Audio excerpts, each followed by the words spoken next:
एक balance diet क्या होती है बच्चों, जिसमें प्रॉपर मात्रा में, राइट अमाउंट में सारे न्यूट्रिएंट्स, कौन कौन से न्यूट्रिएंट्स, जैसे carbohydrate, fat, protein, vitamins, minerals और फाइबर्स होते हैं, उसको हम बैलेंस डाइट कहते हैं। तो बच्चों, हमें एक्टिव रहने के लिए और हेल्दी रहने के लिए बैलेंस डाइट लेना बहुत ज़रूरी है। और इसके अलावा हमें अपनी डाइट में पानी की भी सफिशेंट मात्रा को शामिल करना चाहिए, क्योंकि हमें पानी से हमारा डाइजेशन अच्छा होता है, हमारा खाना डाइजेस्ट होता है। हमारी बॉडी का 75% पार्ट पानी होता है। हमें एक दिन में 10 ग्लास पानी कम से कम पीना चाहिए बच्चों। और ज़्यादा पानी पीने से हमारी स्किन भी अच्छी होती है और हमारा डाइजेशन भी अच्छा होता है। तो इस तरह से जो खाने की क्वांटिटी हम लेते हैं वो भी पर्सन टू पर्सन अलग होती है, कि किस एज के बच्चों को किस तरह की डाइट लेनी चाहिए और क्या किस तरह का काम करते हैं। जिस तरह का काम, अगर हम हार्ड वर्क करते हैं तो हमें ज़्यादा एनर्जी की ज़रूरत होती है, ज़्यादा फूड लेना होता है। और अगर हम सिटिंग वर्क करते हैं बिना ज़्यादा हार्ड वर्किंग का, तो हमें कम डाइट की ज़रूरत होती है। तो इस तरह से डाइट अलग अलग पर्सन के लिए अलग अलग होती है। अब हम बच्चों खाना पकाने के तरीक़ों के बारे में बात करेंगे, कि खाना जो है हम दोनों तरीके से खाते हैं, रॉ भी खाते हैं, कच्चा भी खाते हैं और पका हुआ खाना भी खाते हैं। तो जैसे हमें फ्रूट्स, वेजिटेबल्स जो हम कच्चा खाते हैं, उनको हमें खाने से पहले या काटने से पहले अच्छी तरह धो लेना चाहिए पानी से। और खाना पकाने के लिए भी हमें चीज़ों को पहले धो करके फिर अच्छी तरह पकाना चाहिए, क्योंकि पका हुआ खाना जो होता है वो ज़्यादा टेस्टी लगता है और ज़्यादा आसानी से डाइजेस्ट हो जाता है। खाना पकाने से उसके अंदर जो जर्म्स होते हैं वो भी सब मर जाते हैं। और लेकिन हमें खाने को कभी भी ज़्यादा ओवर कुक नहीं करना चाहिए, जिससे कि खाने के जो पौष्टिकता होती है वो भी ख़त्म हो जाती है।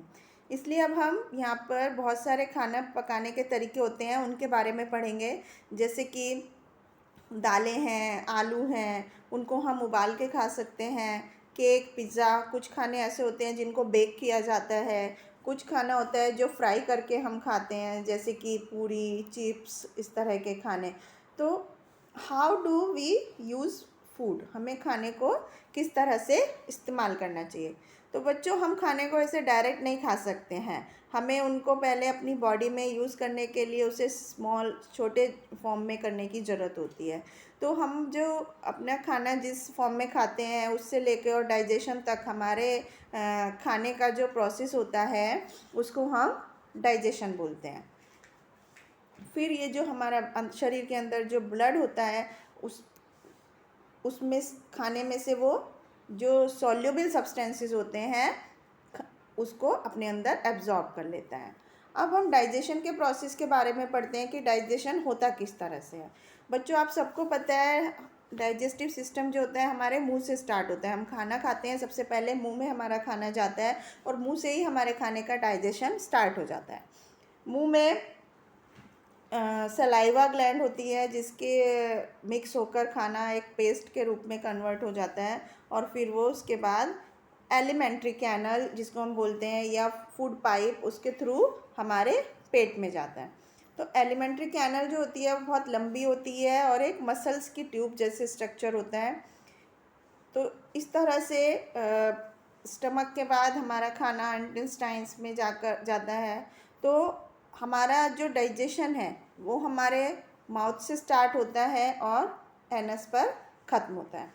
इस तरह से एलिमेंट्री कैनल में अलग अलग ऑर्गन्स होती हैं, जैसे हमारा मुंह है, मुंह के बाद हमारा खाना फूड पाइप के थ्रू स्टमक में जाता है, फिर स्मॉल इंटेस्टाइन में जाता है, फिर जो अनडाइजेस्टेड खाना होता है लार्ज इंटेस्टाइन में जा कर के एनएस के थ्रू वेस्ट जो खाना होता है वो बाहर निकल जाता है। तो इस तरह से अब सबसे पहले हम माउथ के बारे में पढ़ते हैं। फूड सबसे पहले हम मुंह में लेते हैं। मुंह के अंदर क्या क्या चीज़ें होती हैं, हमारी टंग होती है, टीथ होती हैं, सलाइवरी ग्लैंड्स होती हैं। तो जो हमारे मुंह के अंदर दांत होते हैं उनसे हम खाने को काटते हैं, चबाते हैं। और सलाइवरी ग्लैंड जिसमें से सलाइवा एक डाइजेस्टिव जूस होता है जो हमारे खाने के साथ मिक्स होकर के खाने को जो स्टार्च होता है उसको शुगर में कन्वर्ट कर देता है। उसके बाद खाना हमारा फूड पाइप में जाता है, जिसको कि हम एसोफेगस भी बोलते हैं। तो एसोफेगस के थ्रू हमारा खाना हमारे पेट तक पहुंचता है। तो जो फूड पाइप है, इसका काम हमारे माउथ को पेट से कनेक्ट करना होता है। इसके अंदर कोई डाइजेशन नहीं होता है, ये सिर्फ खाने को हमारे पेट तक पुश करने का काम करता है।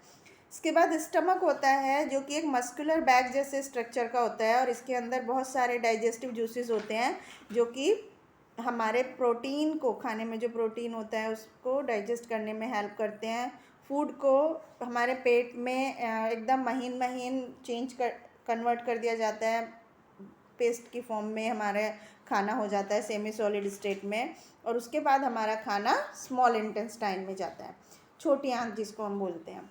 स्मॉल इंटेस्टाइन एक लंबी ट्यूब की तरह का स्ट्रक्चर होता है, जिसके अंदर बहुत सारे डाइजेस्टिव जूसेस निकलते हैं, जो हमारे खाने का डाइजेशन करते हैं। और डाइजेशन के बाद हमारा खाना सिंपल फॉर्म में, और glucose, amino acid, fatty acid हमारे पेट में स्मॉल इंटेस्टाइन में बनते हैं, जिससे कि हमारा खाना एब्जॉर्प्शन के लिए रेडी हो जाता है। और जो डाइजेस्टिव फूड है वो स्मॉल इंटेस्टाइन में एब्जॉर्ब हो जाता है हमारे ब्लड में, और जो बाकी बचा खाना होता है वेस्ट, वो हमारे लार्ज इंटेस्टाइन में पहुंच जाता है। और ब्लड के थ्रू सारे न्यूट्रिएंट्स हमारे बॉडी के बाकी पार्ट्स में पहुंच जाते हैं। जो बाकी खाना बचा हुआ होता है वो लार्ज इंटेस्टाइन में पहुंचता है, और उसमें से पानी एब्जॉर्ब हो जाता है, और अनडाइजेस्टेड फूड एनएस के थ्रू हमारी बॉडी से बाहर पहुंच जाता है। तो इस तरह से खाने का डाइजेशन होता है। अब हम पढ़ते हैं ग्लूकोज के बारे में। ग्लूकोज क्या होता है? ग्लूकोज, अगर हम सिंपल भाषा में बात करें तो ग्लूकोज एक तरह का शुगर है, जो कि नेचर में केमिकल होता है, और ये हमारे ब्लड में बहुत आसानी से घुल जाता है, और हमें एनर्जी देता है। तो ग्लूकोज एक एनर्जी देने वाला सोर्स है सारे प्लांट्स में और एनिमल्स में। और जो ज़्यादातर प्लांट्स होते हैं और जो एनिमल्स होते हैं, उनके ब्लड में ग्लूकोज होता है।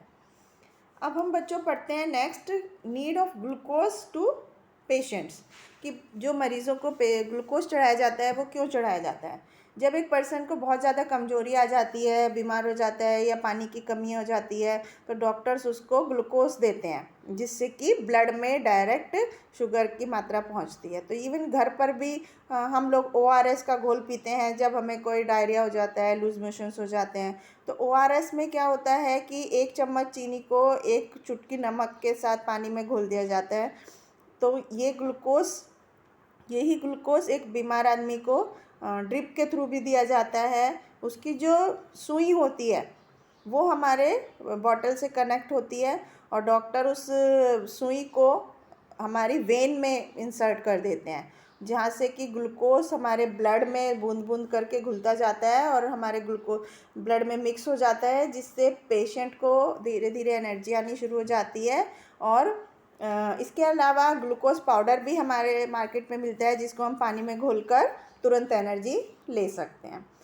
इसके बाद हम कुछ खाने की आदतों के बारे में पढ़ेंगे कि हमें किस तरह से खाना खाना चाहिए जिससे वो अच्छी तरह से डाइजेस्ट हो जाए। हमें बच्चों खाना खाते समय बातचीत नहीं करनी चाहिए, सिर्फ हेल्दी खाना ही हमें खाना चाहिए। और जितना खाना हमें खाना है उतना ही सिर्फ अपनी प्लेट्स में लेना चाहिए, और हमें कभी भी ओवर ईटिंग नहीं करनी चाहिए। ताज़े फ्रूट, ताज़े सब्जियां, ताज़ा फल, लीफी वेजिटेबल्स, फ्रूट्स, ये सब खाना हमें खाना चाहिए। फाइबर वाला खाना खाना चाहिए। सीजनल फ्रूट खाने चाहिए, जो जिस मौसम में मिलते हैं फ्रूट वेजिटेबल, वो हमें ज़रूर खाने चाहिए। इस तरह से हमें कभी भी अगर हम रॉ वेजिटेबल फ्रूट्स खा रहे हैं तो हमें उन्हें धोकर खाना चाहिए, और खाना पकाने से पहले भी सब्जियों को धोना चाहिए। खाने को अच्छी तरह से च्यू करना चाहिए धीरे धीरे, और हमें अपने डेली लाइफ में हर रोज़ ज़्यादा से ज़्यादा पानी पीने की प्रैक्टिस करनी चाहिए, ताकि हमारे बॉडी से जो अनडाइजेस्टेड फूड है उसको हमें बाहर निकालने में हेल्प मिले। तो इस तरह से खाना के बारे में हमें ये सब चीज़ों का बहुत ध्यान रखना चाहिए, जिससे हम एक हेल्दी लाइफ जी सकते हैं। तो बच्चों, अब हम देखते हैं क्या क्या हमने इस चैप्टर में पढ़ा। डाइजेशन क्या है? डाइजेशन जो हम खाना खाते हैं उसको बहुत छोटे छोटे टुकड़ों में कन्वर्ट करने तक के प्रोसेस को हम डाइजेशन बोलते हैं। हमारा जो स्टमक होता है, पेट होता है, वो एक मसल्स से बना हुआ एक बैग होता है। हमारे मुंह में जो डाइजेस्टिव जूसेस हैं स्टमक में, स्मॉल इंटेस्टाइन में, वो हमारे खाने के साथ मिक्स होकर हमें हमारे खाने को डाइजेस्ट करने में हेल्प करते हैं। और जो खाने का डाइजेशन है वो हमारे मुंह में स्टार्ट होता है। तो इस तरह से बच्चों हमने इन चीज़ों के बारे में पढ़ा इस चैप्टर में कि डाइजेशन क्या होता है और हमारा खाना किस तरह से हमारी बॉडी में डाइजेस्ट होता है। तो आई होप आपको समझ में आया होगा। Thank you.